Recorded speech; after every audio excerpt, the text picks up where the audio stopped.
最近紅磡有個新盤，話佢好近條行人天橋，好快就可以去到紅磡站啊！但其實沿住呢一條天橋有一個大型屋苑仲近啊！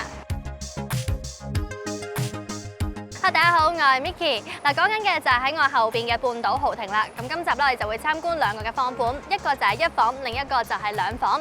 嗱，其中一房原則咧已經有成400幾尺噶啦。咁睇完之後，大家都喺下面留言講下睇法，有機會獲得咖啡禮券㗎。嗱，仲未 subscribe 嘅朋友就快啲訂閱我哋 channel 同撳埋旁邊嘅鐘啦。半島豪庭由恒地同埋新地合作發展，喺2000年入伙，樓齡大約24年。咁雖然同恒地近期嘅新盤只係相差大概2至3分鐘嘅步程，但如果由屋苑側門出入嘅話，係可以無縫交接到有個行人天橋。所以往返紅磡站全程都唔使日曬雨淋，行大概6至7分鐘到就到。屋苑由5座物業組成，合共提供超過1660房。見到個設計都幾特別㗎。第一座係獨立不動，而第2至到第5座就連埋一齊，以弧形排列。所以嗰4座嘅景觀呢，亦都只係分咗兩邊座向。向北或者東北嘅單位主要望向紅磡同埋黃埔市景。由於前邊嘅建築群都比較矮啊，所以去到中高層已經享有開揚景觀。高層更加可以望穿樓群，遠眺啟德郵輪碼頭一帶嘅海景。不過都要留意啦。見到附近起緊前清必嘉坊嘅 Midtown South 系列。雖然佢哋咧只係有20幾層高啦，但已經阻擋咗尤其第2座同埋第3座嘅中層景觀。另外部分單位都會望到殯儀館㗎。睇翻平面圖，呢邊座向嘅普遍都係以細單位為主。至於另一邊向南或者西南嘅單位，就望向紅館、都會軒同埋海運軒嘅方向，以大單位為主。部分會俾前邊第1座阻擋咗景觀。不過所有高層嘅單位都可以享有維港煙花景。由於前邊嘅建築物唔多唔密，亦都唔高啊，所以呢邊部分中層嘅單位都有機會望到海景㗎，就好似第2座咁樣。不過佢同時都係最接近2條主要行車路，所以都要注意汽車噪音。第1座都好近㗎，部分低層單位或者都會受到影響。呢一座就主要望向內園樓景同埋附近一帶嘅市景，亦都可以遠望到尖沙咀。其實半島豪庭嘅開則都幾多元化㗎，標準戶由開放式至到3房套連士多套房不等，另設13房由實用面積1660幾尺起嘅4房套連士多套房嘅複式戶。雖然最細係開放式戶，但係實用面積已經有370尺起步㗎啦。對比起近年啲新盤，開放式大多100幾200尺，300幾尺開1、2房甚至3房嚟講，半島豪庭都算幾大。所以就算同區有新盤開售，對半島豪庭嘅交投啦都冇明顯影響。咁2月28設立之後啦，其實3月份成交咧都幾多㗎嚇，都有5、6宗成交嘅。咁去到咧4月、5月咧就慢慢遞減翻啦，咁去到大概4宗、3宗啦。今個月暫時咧就2宗成交，咁都係保持翻咧正常水平嘅。其實以手平均尺價咧，半島豪庭不嬲都好闊嘅。咁因為唔同嘅質素、景觀、座向咧都好大影響嘅。咁如果你講緊咧，譬如最近呢半年嘅成交價啦，由11000幾都去到19000幾都有嘅。咁其實個價位咧真係可以相差好遠嘅。另外單位有冇得明火煮食啦，對造價都會有啲影響㗎。聽到嚟呢一度，相信大家都一頭問號，用電磁爐定係煤氣爐煮食關咩事呢？原來半島豪庭嘅第1至到第3座係採用服務式住宅嘅設計，所以只能夠無火煮食，換言之想換都唔得啊。另外大多數單位嘅廚房同埋浴室都係冇窗，即係靠抽風系統疏氣。所以代理就話第1座至到第3座嘅成交尺價，普遍都會比起第4座同埋第5座有得明火煮食嘅低大概1成至到1成半。第4座同埋第5座咧就主要係提供2房同埋3房套連士多套房嘅單位。對於二手做買賣嚟講咧，其實都係住宅嘅買賣嚟嘅，咁冇乜影響嘅。如果你講緊要需要考慮嘅話咧，咁1、2、3座咧係需要有一個咧抽風管道嘅費用嘅，咁嗰度咧係會比4、5座咧額外多咗少少費用啦。咁但係個費用咧都唔係多嘅，非常之輕微嘅啫，擺落管理費嗰度一齊交嘅。屋苑大概咧就3蚊至3個零管理費啦。咁我哋都揾咗一間喺第3座嘅2房放盤同大家睇睇嘅，嚟自中低層 D 室，實用面積798尺，咁會有套房同埋一間多用途房嘅。業主而家叫價就係1300萬，尺價大概16200幾蚊。呢度就係冇玄關位㗎，咁所以一入到嚟咧就已經可以見到呢個超過300尺 L 型嘅客飯廳啦。咁喺2房嚟講啦，都幾大下㗎。咁鞋櫃咧放喺兩邊都可以嘅，咁但係就算喺呢邊擺完之後咧，前邊都仲有足夠嘅空間可以擺到張8至10人嘅餐台。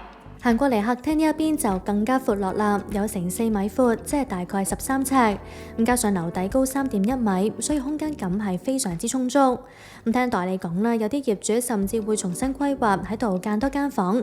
不過我就中意保留翻大廳多啲啦。單位向北，啱啱好高過前面嘅紅磡灣中心，咁加上相隔咗紅磡南道，所以感覺唔算壓迫，採光亦都唔錯。不過始終位住中低層啦，打開窗之後都會有少少嘅行車聲。咁睇到左邊呢，就係起緊嘅 Midtown South 系列，咁之後都會阻擋咗視線。咁再行近啲窗嘅話呢，就會側望到殯儀館嘅。咁所以如果係我嘅話，就會沿住曲尺窗加翻堂簾遮一遮佢，而 sofa 就放喺呢一邊望黃埔花園方向。業主當年一手買入單位之後，自住咗一段時間，近年再放租，咁都大致保留翻原裝設計嘅。咁始終都20幾年啦，有一啲歲月痕跡都在所難免，買家都要預留翻一筆錢嚟做裝修。不過其實好似廚房咁樣啦，業主都有整過㗎。雖然屬於無火煮食，但都做到好似緊廚咁樣，可以阻隔到煮食油煙。而且呢度仲難得咁有隻窗仔喺度。咁喺第1至3座入邊就只有呢一處同埋同座同樣2房嘅衣室、廚房先有窗嘅啫，感覺都冇咁局促。至於整體設計都同我哋平時睇嘅住宅冇咩分別，曲尺型嘅工作台面、上下櫥櫃、備餐同埋收納空間都好充足。咁所以如果唔係非常之追求明火煮食，又或者其實平時都係用開電磁爐嘅話，影響就唔會話好大。房間同埋浴室都係沿住走廊入，先睇下廚房隔離嘅房啦，做咗磨砂玻璃堂門。嗱，呢邊呢間咧就唔係睡房嚟㗎，而係一間好大嘅士多房，有成51尺，咁所以其實咧用嚟做睡房都冇問題。不過要留意啦，呢一間房咧係冇窗㗎，咁只係得部冷氣機喺度。2間房都喺對面，同客廳同向。呢間近廳房都幾大㗎，有近80尺，咁所以就算擺一張雙人床做3邊落床之後，都仍然有唔少空間擺一大組嘅衣櫃同埋書台。旁邊嘅主人套房都有130幾尺，咁建議衣櫃可以放喺浴室嘅嗰一邊。如果唔想一入嚟就對正床頭嘅話，可以考慮利用房門隔離嘅凹位改一改房門嘅擺位。陶瓷都有輕輕執過㗎，洗面盆櫃同埋座廁都唔係原裝設計。由於洗面盆台面做到座廁嗰一邊啊，所以會有更加多嘅地方擺梳洗用品。呢度就設浴缸，不過就冇窗，不利通風。過埋去客廁睇啦，呢度就保留翻原裝設計，都幾大㗎，節期缸，同樣係黑廁。如果喺第1至3座入邊要揾浴室有窗嘅2房，就只有1座 F 室、G 室同埋3座嘅 E 室。業主喺2001年以大概398萬買入單位，如果成功以而家嘅叫價1300萬賣出，帳面可以大賺到大概902萬。持貨23年，單位升值超過2.26倍，跑贏大市同期大概2.12倍嘅升幅。其實業主嘅叫價都算貼市價㗎。睇翻近期同座同處一宗低層單位嘅成交，作價係1130萬，尺價14100幾蚊。相對之下，放盤層數高啲，視野廣闊一啲，叫價比起成交價高大概1成半，亦都算係合理。而4間銀行對於放盤嘅估價，雖然都係估唔足，介乎1181萬至到1203萬，但係估價不足率都唔夠1成。假設買家以目前叫價承接，借盡8成按揭嘅話，每月供款係大概5萬蚊，月入要求就要大概10萬蚊。如果係買嚟投資嘅話，以同類型單位市值尺租大概42蚊嚟去計，喺未扣除管理費之前，每月租金大概係33500幾蚊，租金回報率有大概3厘，高過九龍區一般大中型單位大概2.40嘅水平。如果你同樣呢種戶型啦，市場上面放盤咧少於10個嘅。咁其實叫價咧由1100幾啦，去到1400幾不等嘅。如果你講緊純2房單位咧，譬如講緊3座啦，或者係4、5座嗰啲單位啦，咁其實叫價咧可能係900幾萬啦，去到1200萬都有嘅。其實喺半島豪庭2房係屬於主打戶型，都分咗幾款開則㗎。參觀放盤嘅呢一款，成個屋苑就只係得3處，實用面積由690尺至到815尺不等。呢款開則係咪都好似呢？分別就在於門口入嚟之後會多咗一條小走廊，變相飯廳會縮細咗。同樣只有3處，分佈喺第2座同埋第3座。因為頂層變質嘅關係，第2座47樓衣室都會係呢一款嘅開則，全部都係700幾尺。咁喺第三座都仲有兩款兩房開則㗎，分別就係純兩房同埋兩房套。咁雖然少咗間多用途房啦，咁但係有套房嘅嗰一款仍然都係700幾尺。咁見到主人房都幾大㗎，而且都係全個屋苑唯一向南嘅兩房單位。咁至於純兩房嘅一款就係大概590尺。第一座都有兩處兩房㗎，佢哋都冇套房，不過就喺廚房入邊多翻間多用途房，咁所以面積都大啲，有600幾尺。咁最後一款就係第4座同埋第5座先有，其實都係500幾尺嘅純兩房嚟嘅，不過就全部都設緊廚同埋明廁。嗱，見到兩房都咁大間啦，三房就更加唔使講啦，普遍都係900幾尺至到1000幾尺，所以今次反而對佢嘅一房更加有興趣，因為最細啦都係由440幾尺起步，去到520尺不等。一房分佈喺第2座同埋第3座，我哋都揾到一個放盤睇睇㗎，嚟自3座一個高層 B 室單位，咁係同啱啱睇嘅兩房放盤 D 室同向嘅。咁呢度一層有8房，共用3部電梯。B 室就係屬於一房入面面積最細，就面積442尺。咁而家業主開價係720萬，折合尺價係16200幾蚊。一入到嚟咧，會先有個玄關位啦，咁見到都幾闊落下㗎。咁呢邊啦已經預留咗凹位啦，可以做到個玄關櫃，咁都擺到唔少鞋喺度。咁因為佢夠闊啊，咁所以就算喺呢邊咧再擺多個遮架或者換鞋凳咧，都唔會覺得好逼傑。嗱，其實喺7處嘅一房入邊咧，就只有呢一處係有一條長嘅圓彎走廊。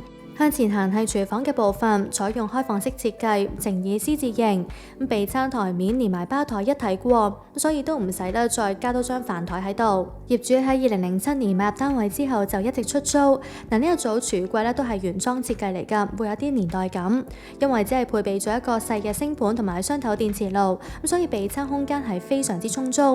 咁見到上櫥櫃係伸延去到吧台上邊，咁所以整體嘅收納空間亦都好多。嗱，不過如果係我重新設計嘅話呢，我就會犧牲一小部分嘅櫥櫃，用嚟擺一個雙門雪櫃啦。而家嘅酒店式單門雪櫃啦，如果2個人住嘅話，只係勉強夠用嘅啫。咁雖然廚房咁大啦，佔咗唔少嘅空間，咁但係對客廳都冇話太大影響。嗱，行過嚟呢就係客廳嘅位置啦。嗱，呢度咧都有超過100尺㗎。咁見到業主都有做咗一啲家私喺度啦。咁其實咧呢個單位咧就係向北㗎。嗱，不過其實喺呢邊咧都可以穿過前面嘅矮樓群啦，遠望到啟德嘅海景。咁所以如果係我嘅話咧，都會將梳化咧擺喺呢一個方向。睡房同浴室喺同一邊，我哋先睇下浴室啦，面積中等，同樣保留翻原裝設計，備浴缸，咁都有明顯嘅歲月痕跡嘅，咁下手買家都要預留翻啲錢嚟翻新。咁所有嘅一房都係黑廁，冇窗通風。咁再嚟睇埋間房啦，有超過100尺嘅，同樣都係非常之大啦。咁所以見到其實而家咧業主嗰個家私擺位啦，擺完張雙人床，做咗書台咁同埋衣櫃之後咧，中間都仍然咧有唔少嘅走動空間。嗱，我都有研究過㗎，其實咁樣嘅家私擺位已經係最好㗎啦。衣櫃可以大啲，又可以利用埋窗台。嗱，不過如果係我嘅話，就會將書台做翻細張一啲啦，令到床尾有空間擺多張凳，又或者多啲嘅空間走動。業主喺2007年買入單位，當時嘅買入價咧就係270萬。咁假設最終以目前叫價720萬賣出，帳面可以賺到450萬。單位喺17年間升值咗超過1.66倍，跑贏大市同期大概1.56倍嘅升幅。咁其實業主呢一口價同樣貼市價㗎。睇翻近期同類型單位嘅成交，同咗一個極低層嘅 G 室單位，售面積462尺，咁早前就以700萬成交，尺價係15100幾蚊，咁放本業主嘅叫價就高大概7%。咁雖然嗰個成交單位向南啦，不過因為前邊有第一座阻擋，以內園景為主，景觀唔及放盤開揚，所以業主叫價高啲亦都係正常。咁再睇埋銀行對放盤嘅估價，中銀就相對貼近，有716萬，而另外3間就估價691萬，整體嘅估價不足率亦都低過5%。咁如果以叫價嚟去計，假設買家借盡90%按揭，每供款要大概32000蚊，月入要求就係大概64000蚊。如果係買嚟收租嘅話，參考我哋28 house 高層一房尺租大概52蚊嚟去計，每月租金大概23000蚊。喺未扣除管理費之前，租金回報率有大概3.8厘，高過九龍區一般中小型單位大概2.4厘嘅水平。嗱，如果一房放盤咧比較多啲，大概都有20幾30個嘅。咁其實咧由最平嘅可能700萬左右啦，去到最貴嘅咧係過千萬都有嘅喎。咁啊視乎景觀同埋層數唔同啦，個叫價都有分別嘅。咁至於租盤方面呢，就更加少啦，10隻手指數得晒，而成個屋苑計亦都唔夠20個租盤。咁代理就話，由於屋苑出入方便，咁加上樓底喺同類型屋苑入邊最高，咁所以向來都幾受外籍客、公司客又或者家庭客歡迎。尺租普遍就由40幾蚊去到60幾蚊不等。半島豪庭都有自設會所㗎，位於第一座嘅地下同埋地庫層，提供超過10項嘅康體設施。嗱，雖然就唔係特別多啦，但都有齊30米戶外泳池、健身室同埋兒童遊樂室等嘅設施。咁車位方面啦，屋苑就提供大概282個嘅私家車車位，平均每6戶爭1個車位，月租就大概係5000蚊，而買賣價代理就話由200萬至到250萬不等。不過就算冇車，呢度出入都好方便㗎，除咗港鐵之外，附近亦都有唔少巴士同埋小巴路線往返港九新界。至於買嘢食嘢方面，屋苑最近有置富都會商場，咁沿住天橋行大概2至3分鐘到就到。咁呢度唔細㗎，都有齊食肆、超市、補習社同埋生活用品店等嘅基本生活所需。不過鋪頭種類就唔多啊。如果想要有更加多嘅選擇，就可以行去紅磡舊區同埋黃埔，有民生小店，亦都有購物商場，又或者行遠少少，沿住天橋行到去尖東一帶都得。睇完今集2個房盤之後，大家又覺得點樣呢？都喺下邊留言話俾你知㗎，有機會獲得咖啡禮券。最後中意呢條片嘅朋友就記得 like 同埋 share 啦。